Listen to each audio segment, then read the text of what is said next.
بسم اللہ الرحمن الرحیم۔ السلام علیکم ورحمۃ اللہ وبرکاتہ۔ ناظرین گرامی، 5 ایسے لوگ کون سے ہیں جن پر قربانی معاف ہے؟ مزید جاننے سے پہلے اگر آپ ہمارے چینل پر نئے ہیں تو سب سے پہلے ہمارے چینل کو سبسکرائب کر لیں اور ساتھ لگے بیل آئیکن کے نشان کو پریس کر دیجئے تاکہ آنے والی ویڈیو کے نوٹیفیکیشن آپ کو بر وقت مل سکیں، اور اس کے ساتھ ساتھ ہماری ویڈیو کو آخر تک لازمی دیکھیے۔ تو ناظرین گرامی، عید الاضحیٰ اسلام کا اہم رکن بھی ہے اور سنت ابراہیمی بھی۔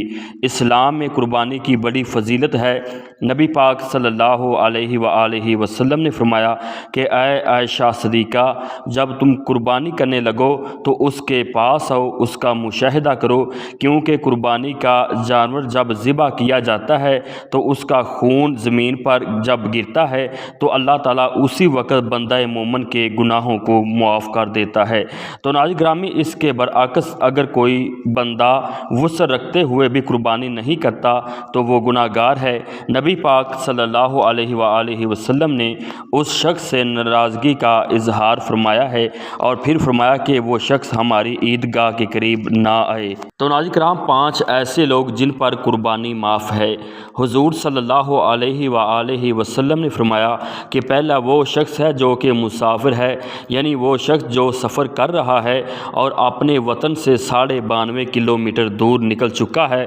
یہاں ایک اہم مسئلہ ہے، اگر سفر کرنے والا 92.5 کلومیٹر کا سفر کر چکا ہے، آگے جا کر وہ 15 دن سے کم رہتا ہے تو اس کے لیے قربانی واجب نہیں ہے۔ اگر 15 دن سے زائد رہتا ہے تو اس پر قربانی واجب ہے۔ اور دوسرا وہ جو کہ مجنون یا بچہ ہے، حدیث مبارکہ کے مطابق مجنون، پاگل اور بچے پر قربانی واجب نہیں ہے۔ تو ناظرین، تیسرا وہ شخص جو کہ کافر ہے اور کافر پر قربانی واجب نہیں ہے، یعنی وہ شخص دائرہ اسلام میں داخل نہیں ہے اور کلمہ نہیں پڑھا، اس پر قربانی واجب نہیں ہے، کیونکہ قربانی صرف مسلمان مرد اور عورت پر واجب ہے، لہٰذا جو کافر ہے وہ قربانی نہیں کر سکتا۔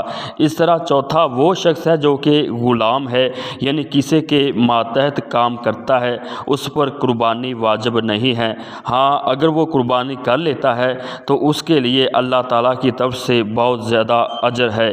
5ویں نمبر پر وہ شخص جو کہ صاحب نصاب نہ ہوں تو ان پر قربانی معاف ہے، لیکن اگر صاحب نصاب ہوتے ہوئے بھی قربانی نہیں کرے گا تو وہ سخت گناہ گار ہوگا۔